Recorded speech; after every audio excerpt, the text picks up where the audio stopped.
हमने समेटा है साहित्य के हिस्सों को, मेरे आपके कहते मन के किस्सों को।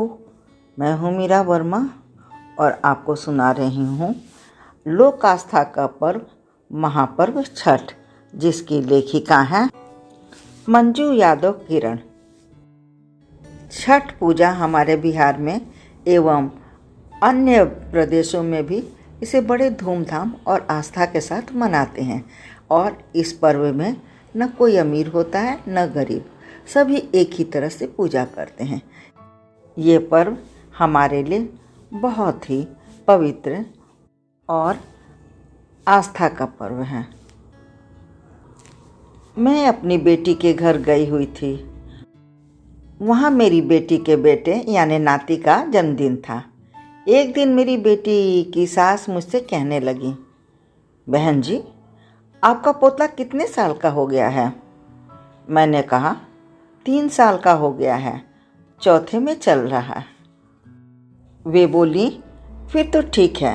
मैंने छठ मैया से उसके होने की मन्नत मांगी थी कि मेरी बहू की भाभी के अगर लड़का होगा तो मैं छठ मैया उसकी कोसी भरूंगी।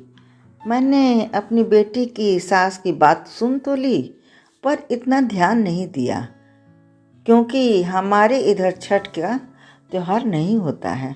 बात आई गई हो गई। लेकिन जब मैं और मेरे साहब बेटी के घर से चलने लगे तो मेरे दामाद जी भी छठ पर अपने यहाँ आने के लिए कहने लगे। मेरे दामाद जी मुझसे कहने लगे, आप छठ पर हमारे घर जरूर आइएगा। हमारी अम्मा प्रथम यानी मेरा पोता की कोसी भरेंगी। उन्होंने शायद इसके होने की मन्नत मांगी है। मैंने उस समय तो अपने दामाद जी से कुछ नहीं कहा। हम दोनों अपने घर दिल्ली आ गए। जब छठ का अगला पर्व आया तो मेरे साहब बोले, तुम लोग चित्रांगदा यानी मेरी बेटी के घर पर हो आओ। उसकी सास ने प्रथम के होने पर छठ मैया की कोसी भरने को बोला है। वैसे हम लोगों के यहाँ छठ का त्यौहार नहीं होता है, लेकिन छठ के त्यौहार आने पर हम लोग चित्रांगदा के घर जाने की तैयारी करने लगे। अब जब मेरी बेटी की सास ने हमारे पोते की होने की मनौती मांगी थी तो जाना भी जरूरी था। जब छठ का त्यौहार आया तो मैं प्रथम और हमारी बहू पायल तीनों को लेकर मैं अपनी बेटी के घर गए। खास तौर से बेटी की सास के लिए एक सुंदर सी साड़ी और अंगूठी ले गए। वहाँ हम लोग खरने के दिन पहुँचे थे। अगले दिन से उनका छठ का व्रत था। व्रत तो हमने भी रखा था, पर फलाहार रखा था। बेटी की सास ने तो निर्जला व्रत रखा था। उनके घर के मंदिर को छठ पर बहुत सुंदर सजाया था। छठ की पूजा भी देखने लायक थी। खास तौर से डिजाइनदार ठेकुए तो मैंने पहली बार देखे थे। वहाँ गन्ने के समूह से एक छत्र बनाया गया था। उसी के ऊपर लाल कपड़े से उसको ढका गया था।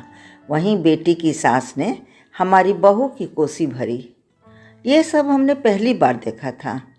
शाम को हम लोग घाट भी गए थे। वहाँ भी जाकर पूजा पाठ करी। डूबते सूर्य को अर्घ दिया। अगले दिन उगते सूर्य को घाट पर ही अर्घ देकर फिर कुछ खाया पिया। मुझे मेरी बेटी के सास के हाथ के बने ठेकुए बहुत पसंद आए थे। ये हमने पहली बार खाए थे। इस तरह से हम लोगों ने छठ का त्यौहार और कोसी कैसे भरते हैं देखा। सबसे बड़ी बात तो हमें ये लगी कि बेटी की सास ने हमारे पोते के लिए मनौती मांगी थी और उसके नाम की कोसी भरी। वरना आजकल तो इंसान अपनों के लिए मनौती मांगता है। उन्होंने हमारे लिए मनौती मांगी। ईश्वर ऐसा दिल सबका बना दें। हालांकि हम लोगों के यहाँ छठ का त्यौहार नहीं होता था, फिर भी मैंने 5 साल तक आगे भी छठ का व्रत अपने घर भी आकर हर साल रखा था। लेकिन छठ मैया के गाने मैं आज तक बड़े मनयोग से सुनती हूँ। छठ के गाने मुझे बहुत अच्छे लगते हैं।